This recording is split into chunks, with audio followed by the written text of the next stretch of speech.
What did Jesus say about oaths? In order to answer this question, we must ask, what is the context of Jesus' words here? What was an oath and why was it important? The taking of oaths and vows was part of life for those in Jesus' day. Oaths and vows were distinct. An oath was concerned with one's future actions, while a vow was related to objects and their use. Sometimes the effect of each of these were one and the same.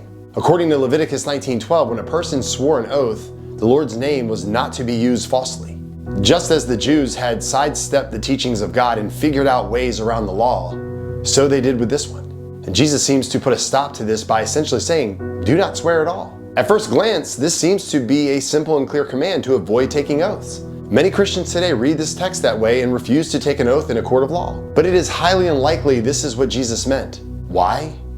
Well, later in his ministry, he was prepared to speak under oath during his trial. Matthew 26:63-64 records a conversation between the high priest and Jesus. It says, "And the high priest said to Jesus, I adjure you by the living God, tell us if you are the Christ, the Son of God. And Jesus said to him, you have said so.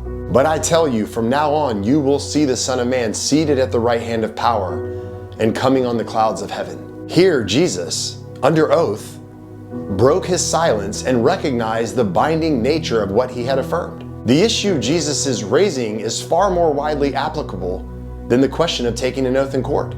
This is why we must understand the context in which he spoke here. When Jesus says for a person not to take an oath, he forbids swearing by heaven, earth, Jerusalem, and one's own head.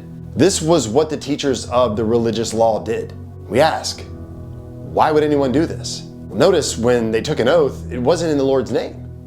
This is what the Jews did to sidestep the law.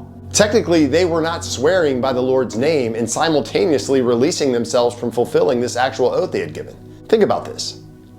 A person could argue that their promise was not based in God's name because if it was, they would have fulfilled it. At the same time, when they swore by heaven, earth, Jerusalem, and their own head, it sounded sure, but it truly indicated that their commitment was not a sure one. You see how this was an attack on God's word? And Jesus had two things to say about this. First, it's hypocritical. If we want to get technical, the truth is, heaven is God's throne. Earth is his footstool. Jerusalem is his city. And he numbers and colors the hairs on our head. So who are we to ever swear on any of those things? This being known, no promise can ever be made, no word ever be spoken without it being done in the presence of God. Second, it's dishonest. What the Jews masqueraded as theology was absolutely untrue. When they swore by heaven, earth, Jerusalem, and their own heads, they gave the appearance of serious commitment. It was to suggest that one's word was concrete when one's heart was full of dishonesty the whole time. Jesus hates such a lack of moral integrity. So how is a Christian to live in light of all this teaching? Should we make oaths at all? Sure, why not? Jesus is simply saying, let your yes be yes and your no be no.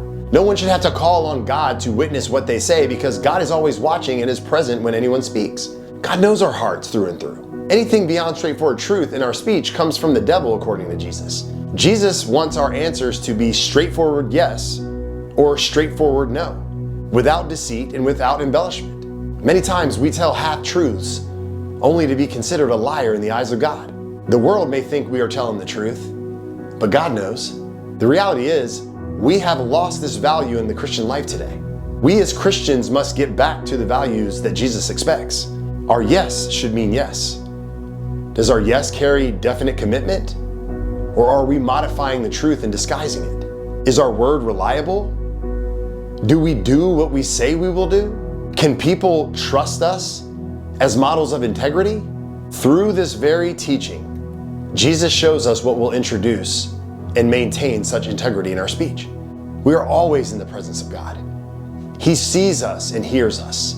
Every promise we give, every word we speak, we do before His face. Truth is sacred, and our speech should honor it.